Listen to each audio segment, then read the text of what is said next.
Okay, so I'm here with Dave West, the CEO and product owner from Scrum.org. So nice to have you here, Dave. Thanks for inviting me. Thank It's you. great to be here. Great to be here in Brazil, in São Paulo. You're here with us for a week right now. Yeah. And how is it going? It's good. It's a little exhausting, I'm not going to lie to you. We've visited a lot of different organizations at many different stages of their agile journey. But ultimately, I think it's been incredibly interesting. I think Brazil, well, we all know that Brazil has loads of energy, right? I mean, that's kind of what they're famous for. But that's being translated into great teams working together. It's been translated into sort of like a lot of fantastic things around how Agile and Scrum works. Okay. And what are you looking at coming to Brazil? So the reason why ultimately I'm spending the time in Brazil is because it's a growing market. Mm-hmm. I think we see Scrum adoption around the world. I mean, Scrum continues to be incredibly well adopted. It's definitely the most popular way of being more agile. Brazil is at a really interesting stage because maybe it wasn't so popular a few years ago, and that allows Brazil to sort of like hop over some of the challenges of Agile and really adopt some of the better practices that we're seeing and be more pragmatic in the approach to agility. It's been very interesting to be here. Okay, and as you've been traveling all around the world, looking to different countries, cultures and Agile adoptions, what else can you say about the future? So one thing that strikes me that's unique about Brazil is the environment of psychological safety. Obviously psychological safety or respect, trust, those characteristics are incredibly important for Agile to flourish. I mean, it's hard to be empirical when you're not as honest as you should be with your boss or your friends or your team or whatever.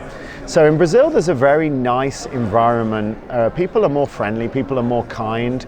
People tend to be more respectful, and I think that creates an environment that naturally lends itself to trust. The other thing that's interesting about Brazil, when you compare it to other countries, is the hierarchy isn't the norm. Here, you have much flatter organizations, maybe because you're relatively new to some of these markets or some of these companies are newer than others, but also I think again that's sort of like part of that general Brazilian culture. I mean, I'm very, maybe being here and it's right in front of me, but I'm very excited about the future of not Agile as such, but the value that Agile delivers to Brazil and to the companies in the Brazilian economy and to the people that are working in those companies. I think there's a very happy days ahead, and that's great to be part of. Okay.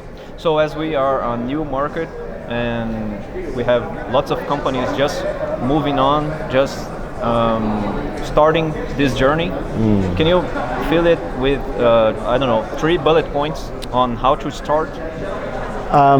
That's an interesting question, because how do you begin? Mm-hmm. I mean, my natural sort of inclination is, one, start small, start with a team, start with a team of teams, one value stream, one customer journey, one part of a value stream, one part of the customer journey. Start small. Then the second thing is use Agile to adopt Agile. I think we're starting to see that in some of the Brazilian companies. They're starting to realize that you can't adopt Agile in a waterfall model. That would be silly. And they can't predict the challenges that they're going to see. So the best way of doing that is to create a backlog, create a team that's managing the change and continuously inspect and adapt that. And I think the third thing is really around measurement and alignment. And they're kind of the same thing at the end of the day. Measure the things that are important. Being Agile isn't important. Only thing that's really important is the value that Agile gives you. And that might be time to market, that might be increased customer value, that might be some of those other things. But ultimately, you need to focus on those things. And so put those KPIs, put those measures in place. And again, like the other parts, inspect and adapt them, see if you can improve that. Okay, so thank you again, Dave. It's been a really, really pleasure, a huge pleasure to have you here. It's been great being here. I've been working and learning a lot with you, and you're such a nice guy, so humble, so so great, so courageous, so smart. So thank you again. Well, I appreciate all those compliments, but I think one of the biggest things that I'm going to take away from Brazil is about another 10 pounds of weight because the food's so good here. But thank you for inviting me. That's our hospitality. It is. It's a very hospitable place. I enjoyed it a lot. Thank you for inviting me. Thank you.